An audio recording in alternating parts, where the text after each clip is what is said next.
I haven't heard much from Charlie Angus since the beginning of this NDP Liberal coalition. You know, there's been a lot going on. The Conservatives, they have a leadership race. There's a war going on. Ontario, they have, you know, the election that's going on, and the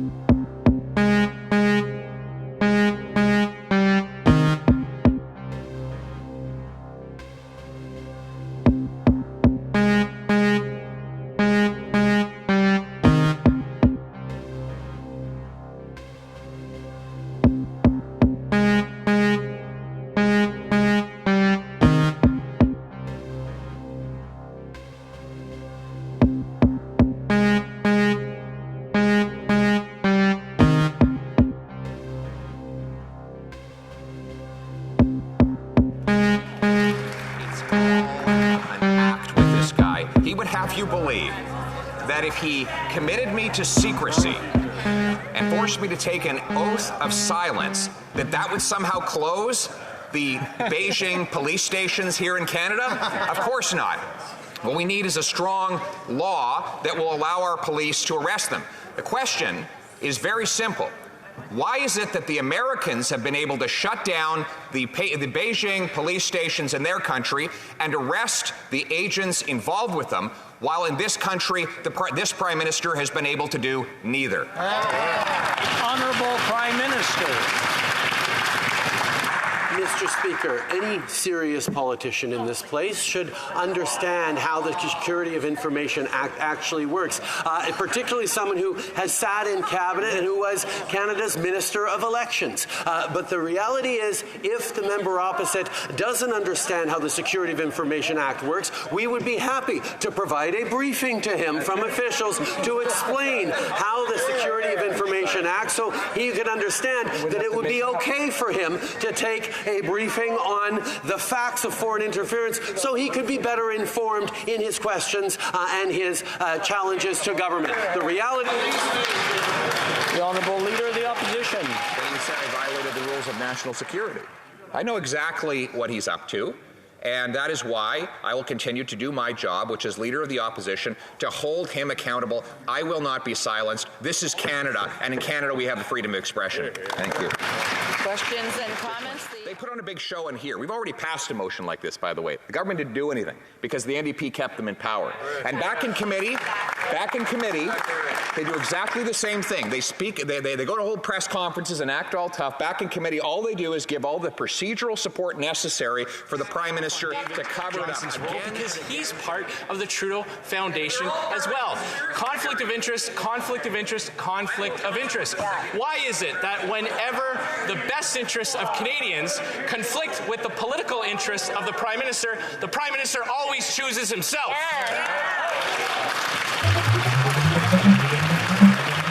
The Honourable Minister for Emergency Preparedness. Mr. Speaker, protecting Canada from the nefarious hostile activities of foreign state actors is a priority for our government. We've taken very significant action to protect the Canadian institutions and in particular our democracy. We recognize that there is more work. I'm going to interrupt for a second. I'm going to... Please, quiet. We should all care about here. A member for Burnaby South.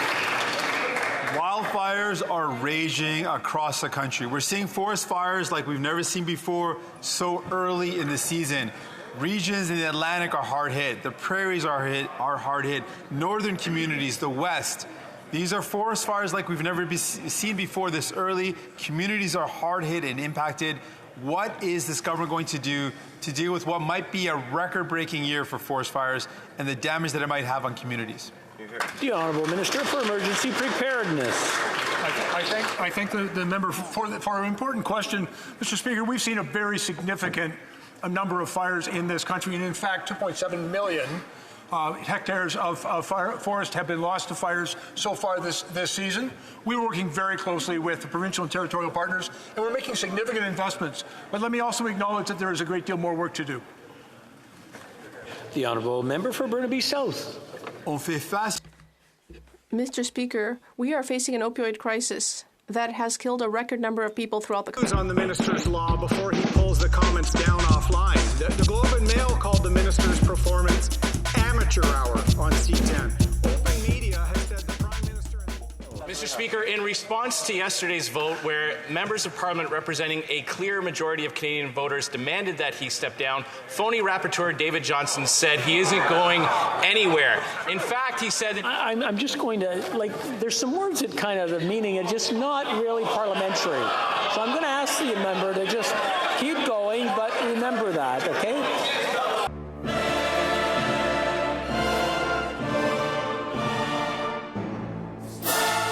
Very good. Please, from the top with nice language, please. Maturity from the official opposition, but we are going to work hard to ensure our democratic institutions are protected for all Canadians because it's not a partisan issue. Hear, hear. It's getting noisy again. I'm going to try the back end of the list again. The honourable member for Bonavista, Buren, Trinity. Mr. Speaker, our veterans represent the very best of us. The women and men who served our country have done so with immense bravery and selflessness, and they deserve the best care and support possible. There are so many unique organizations across Canada that are going above and beyond to help support our veterans and their families. They're integral to...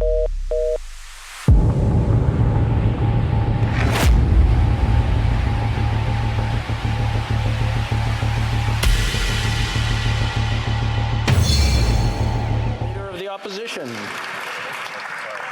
All Canadians are entitled to the facts, Mr. Speaker.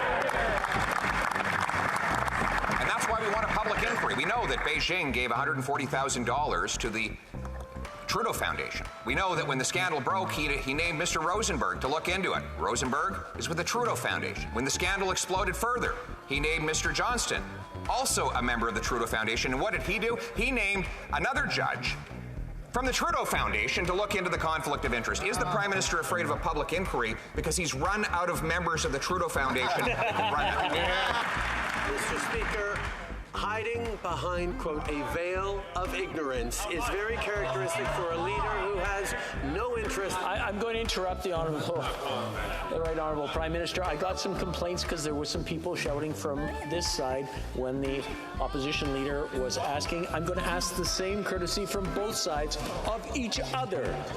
I don't think it's that hard. It's not that complicated.